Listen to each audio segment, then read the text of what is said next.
Yo, yo, yo, yo, yo, what is going on, COD Familia? It is your boy BN, aka Mr. Kingdom Builder, and today, a little bit of drama that's been happening, and I just thought we'd use this opportunity to talk a little about it, but mainly also about how can we solve this, how can we address it, how can we improve it from where it is currently, and then also get some feedback from you as well out there in the community to hear what your thoughts are. As always, if you enjoy the content, make sure you give us a because that helps out a lot. Could you even see that? Okay, you could. Cool. Even my finger looked a little weird. Okie dokie. So what actually happened that has to do with migration? Well, there was a mail that was sent out a couple hours ago that says the migration feature issue announcement. Due to a server issue, we have discovered a number of problems with the migration feature.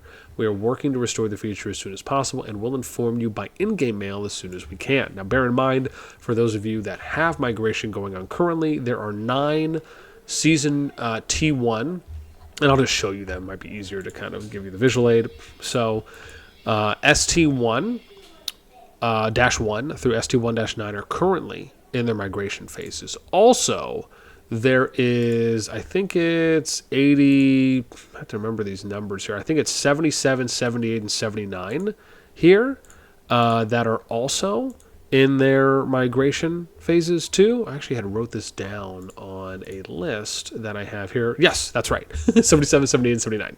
And so there's a total of 12 KVKs from Season 2 to T1 that are currently in their 3-day migration window.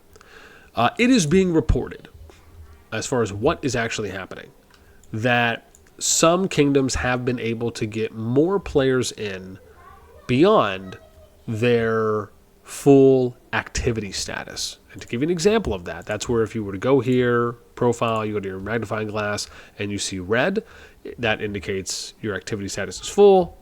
Basically, they've either been able to get more people in beyond that, and if you're just understanding that off the current mechanics, you basically would have to go from red to orange to get people in, and you'd probably go back and forth. How is that being done? Who knows? Is it even being done? I mean, that's what's being rumored. And so I just thought this would be a great opportunity to talk about not necessarily this potential hurdle, right, or this unconfirmed hurdle, but more so about how can we address this and what are some ways that we can do that. And you may have heard me talk about some of these before, so I'll kind of give you the brief overview. To me, it's very simple. You just need to have a accept deny system in the game that one, if not more people, have permissions in order to accept and deny migrants that are coming in, meaning that every player has to apply to a kingdom, and then a king or queen and or anyone appointed with those permissions can accept or deny said players. In addition, we should have an ability to see a profile card or almost an application resume or history for people that are applying. Meaning if you're a player that applies, we should be able, if you're a king, queen, or someone who's accepting or denying, you should be able to see a few things. Number one, you should be able to see their name, power, alliance, merits, and maybe even glory points for what they had at the point in which they migrated out, right? So basically kind of takes a snapshot. The moment that they click to migrate, takes a snapshot of what their previous stats were, and just gives you kind of a high-level overview, right? And it also shows you like the kingdom they're in, right? So you'd have the player name, the kingdom you're in, the alliance you're in, what your power level was at, unless I already said that, and then, as I said, your merits, potential glory points, right, etc. I would say those things maybe could be a little bit more. I'd have to write it down to really visually see it. But it would show you that maybe for all the kingdoms that you've played in, right? And you could go down and look at that history, right? And one of the benefits of this is it would give you an opportunity to vet players, right? So if you have people that are applying that maybe look good on paper, maybe you want to go and reach out to the alliance that they were playing in that kingdom if it's still up, and you could see if it is, right, then you can reach out to those players in there from your main account. And it could be something as simple. Like I'll give you a really easy example, right? Let's say someone was applying, let's say I was in, let's just go here. Like let's say I'm in 249, someone's applying from 256, and I'm just going to give a quick example. And I don't know, obviously, the alliances are anywhere. But let's say I'm over in OPW and someone in Meat wants to come and apply, right? But I don't know anything about this player. So I would observe. I could do this and do a quick observation. I go in here. I see, okay, here's the lead. I want to ask the lead a question. I copy the name. I go back here. I go to my settings. I go here. I go to other. I go search lords. I paste this in. And then voila, view chat. Right now I can go ahead and have some conversations with the lead from my main account using the observation feature. And this is a very simple way that would allow for you to vet. And if maybe you want to try to find these people on Discord, right, an easy way to do that is like you just do this. You pull up the alliance management and then you'd go on Discord as an example, right? And let me just like switch this up real quick, right? You could go on Discord and you could type in, oh gosh, what was that person's name? Kicksta or what? And this isn't probably going to work, but I'm just giving you an example. I would type in Kicksta, right? And sometimes you may find, I can tell you, I have found people that way. And again, it's just thinking outside the box on how you can aim to vet people that are coming in, and for the alliances that understand what I mean by that. And if you're someone who has vetted people before and you have found out people's skeletons or you found them in the clear, you will understand the value of that. And so being able to do things like that with your king-queen system, I think are a lot of good solutions to that. By having an accept deny system, it also allows you a couple benefits. One, it allows for you to have a higher percentage chance of keeping rogue players or groups out of your kingdom. Number two, it allows for you to try and get in more quality, potentially over quantity. And then obviously, if you are diligent enough, you can still maybe mix some of that in. Number three, it allows for you to bring in full groups, whether that be small groups, medium-sized groups, full alliance, more than a full alliance worth of players, because once you are communicating and going through migration talks, once you come to an agreement, their side just sends you a list of players that you need to look out for. So it could be the name, power level, any other kind of unique identifiers. So that way when they apply, you know exactly who you need to accept and who you don't need to accept. And then that would allow for full alliances and full groups to get in without being split or anyone necessarily being left behind, right? Now, whether that's going to be an absolute guarantee, it can be. It can be up to a guarantee, but it will at least be a high percentage chance of making that happen. And those are just some of the benefits that you get from having, again, an accept deny system. One of the other things I think would be really helpful is being able to also have the ability to send a king's mail, which basically is just you as a king, queen, or appointed rep being able to send a mail out to everyone in the kingdom. And this helps in a number of ways, because as an alliance, you cannot account for all of the alliance-less or tagless players that are in the kingdom. That's a lot of work. But King's Mail will reach all of those players. It'll even reach people in lower powered alliances, or maybe people that are just in lower powered alliances that don't know they have opportunities to either join higher power alliances or maybe ways to socialize and engage and communicate with other people in the kingdom. There's a lot of benefits. It allows for you to structure, to organize your kingdom in a multitude of ways and universal ways, right? Beyond what the individual groups or individual alliances do to govern themselves. It allows for you to align certain policies, standards, expectations. There's so much value if it's done the right way. So for me, I think King's Mail, being able to have an accept deny system on migration, and then being able, I think the third one, and I would really add these in, like these would probably just be my three to start most likely, but then also having the ability to have a staff where you can customize the staff's permissions. Where, as an example, let's say you want to give some people the ability to send King's Mails. Dope. Let's say you want to give some people the ability to accept, deny permissions. Let's say you want to give some people the ability to look at data and statistics, right, in the kingdom. You can give all of these people different permissions, or maybe some of them the same permissions.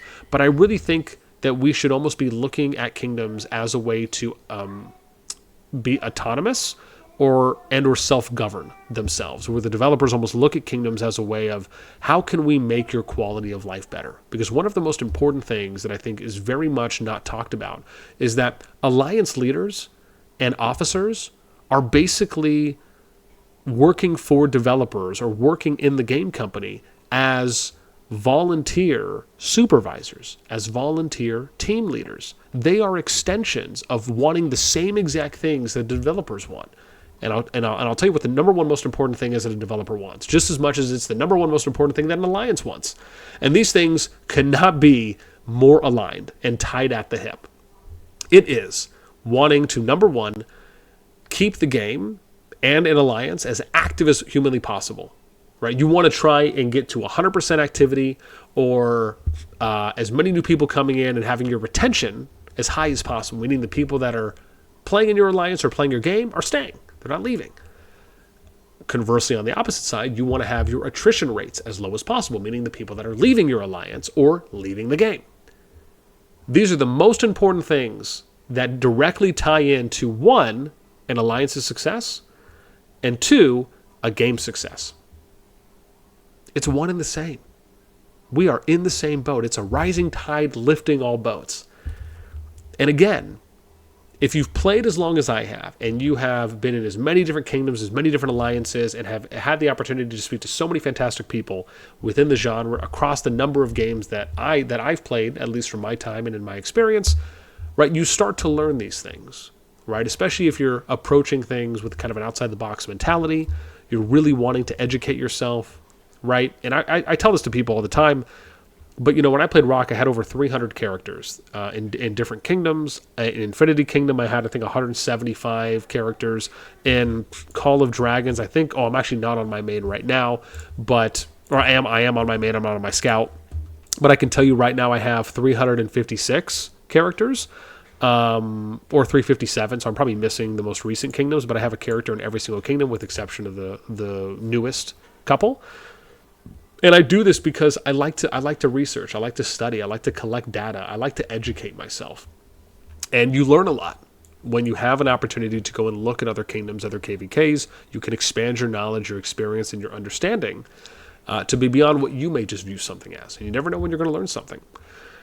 So again, this is kind of a long-winded way of saying all this, but again, this is how I would address it. This is what I would look and aim to do for next steps, because I think a lot of these can do wonders. I think a lot of these are net positives in the long run. And it's not to say that I think this is the absolute best way of doing it. There's obviously a number of things to consider. Like if you look at Rise of Kingdoms, right, and you look at the top 32, or what once was the top 32 kingdoms, if not is, right, as Imperiums is basically the strongest 32 kingdoms in the game, as an example, at least from what I played. And you would have kind of this soft cap that was put on these kingdoms, right? So you had meaning that you could have 25 mil power players or less apply or come into the kingdom without applying. I think this eventually got bumped up to 35 mil, but anyone that was over that number had to apply, right? I refer to these players as overcap players because they were over the capacity, or over the player cap, or player power cap. And so you could bring one player in a month. Obviously, if you're not in Imperium Kingdom, right, some of those restrictions are a little bit looser. And then if you look at, but also there is, like, they eventually added like this registration thing in Rock where you can accept deny, but from my understanding, it's not in every single case or every single situation for someone that would want to come to the kingdom, where it's just across the board, absolutely everything is accept deny. And I should say specifically for kingdoms that are not Imperium, from my understanding. If you look at Infinity Kingdom, right, their system actually is a little bit closer to Call of Dragons, where in that game, anyone could join that's under the cap, right? There's no accept deny system unless they've recently added it. So I'll say from when I left. But you could set the cap at as low as 1 million, and then I think it would go up to like 1.5, 2 million. Obviously, the power numbers are different, but I'm sure for those of you that played for a while, you can kind of figure that out. And then you could go to like 2.5 million, then unlimited. And so even though this was nice, some of the challenges were that there were some rogue groups that would basically stay under the 1 million power cap, and they would boost their accounts, meaning they would like overfill their accounts internally with like a bunch of resources they would hoard. So that way, eventually when they wanted to go to a kingdom, they could just super power up, right? So they would look for like the juicy, meaty kingdoms that had really good activity, maybe didn't have a number of people that were over 1 mil, and then these players would come in. Now, this obviously wasn't done in any kind of widespread way, and I'm not trying to make it out to seem that way, but it was something that was done. And so these are just inherent challenges that you have no way of being able to predict unless you put in safety measures to do these things, to protect the integrity, to protect the activity, and also to protect the enjoyment of the game on a day-to-day basis. And these a number of these just come down to like psychological traits on how players view these situations and how they react in situations when they happen to them. And so there's so much that goes into this game. To be honest, man, I could sit here and do like a TED Talk for like weeks because I just find it purely fascinating. It's so enjoyable for me to have these conversations. One of the reasons why I love our After Dark conversations, because there's so many different people that sometimes will come in and it's all spontaneous and it just kind of depends on where the conversation goes. But I very much always love talking with as many people from the community as possible. With that in mind, like I said, this isn't meant to cover everything. This is just meant to cover some of the high-level points, along with talking about kind of what some of those challenges are right now. And hopefully, right when Home Kingdoms are introduced, maybe we'll be lucky enough to have some kind of governing system that's applied to that. But if it's not, and maybe it happens later, maybe it would be in the next update, it's just, it is a little rough when you consider like the current migration system and how basically anyone can join. It's unregulated. Anyone at any power level can come in. Any number of people can come in, at least until activity statuses are increased, right? And then eventually it gets to full status where no one come. It is just completely unregulated. That's probably the easiest way. It's unregulated, it's unvetted, and it's unrestricted. So to me, that just is always going to be a scary thing. And when I view it as, like, I would have loved to see those things implemented in the very beginning of the game, because I've played some kingdom builders and they did have a migration system vetted from day one. They had home kingdoms from day one.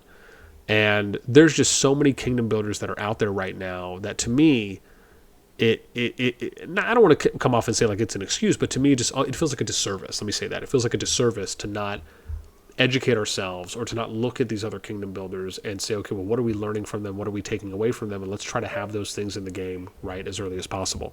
Those are my thoughts. Obviously, would love to know yours, right? What do you think about the situation that's happening? If there are kingdoms where players are able to get in or to manipulate the full status going down, getting more people in, going back to full, coming back down, how does that make you feel?